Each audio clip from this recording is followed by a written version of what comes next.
বাংলাদেশের উত্তর পূর্ব সীমান্তবর্তী জেলা সিলেটের প্রাকৃতিক সৌন্দর্যে ঘেরা জাফলং এখন দেশের ভ্রমণপ্রিয় মানুষের অন্যতম আকর্ষণীয় স্থান। পাথর, পাহাড়, নদী আর মেঘের মায়ায় ঘেরা এই অঞ্চলকে বলা হয় বাংলাদেশের দার্জিলিং।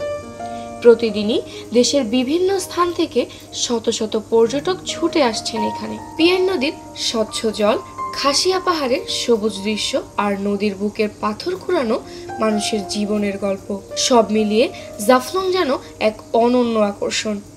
পর্যটকদের নিরাপত্তা ও আরামদায়ক ভ্রমণের জন্য স্থানীয় প্রশাসন ও পর্যটন কর্তৃপক্ষ বিভিন্ন পদক্ষেপ নিয়েছে। ঘটনা তারপর আজকে খুব বেশি ভালো আছে, নিরাপত্তা খুব ভালো দিচ্ছি। আর যদি আমি সম্ভব যেটা আমার যেটা দায়িত্বে আমরা যেটা প্রসিডিউর দিচ্ছি না, নির্বাচন কোনো ঘটনা না, কোনো ঘটনা ঘটেনি।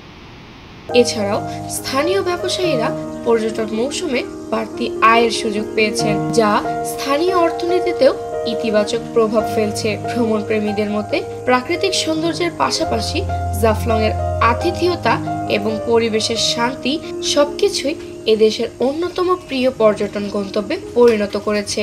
আমরা আসছি গাজীপুর 27 এলাকা থেকে। আমরা আসছি, আমরা ফ্রেন্ড সার্কেল আসছি 8-10 জন, কিন্তু আমরা ফ্যামিলিও আসছি। কিন্তু ফ্যামিলি এবং ফ্রেন্ডস এটা এখানে বোঝার মতন কোনো ছিল না। আমরা খুব এনজয় করছি, আসার মতো খুব এনজয় করছি।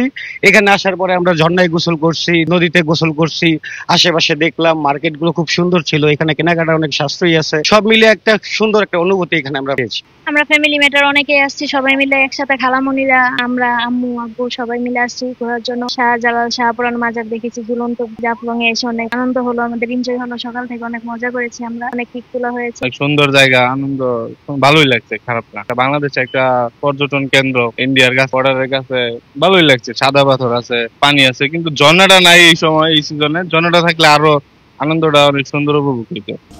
জাফলং এর প্রাকৃতিক সৌন্দর্য রক্ষায় সবাইকে সচেতন থাকার আহ্বান জানিয়েছেন স্থানীয় প্রশাসন ও পরিবেশবাদীরা। শিফা রওজা, এশিয়ান টেলিভিশন।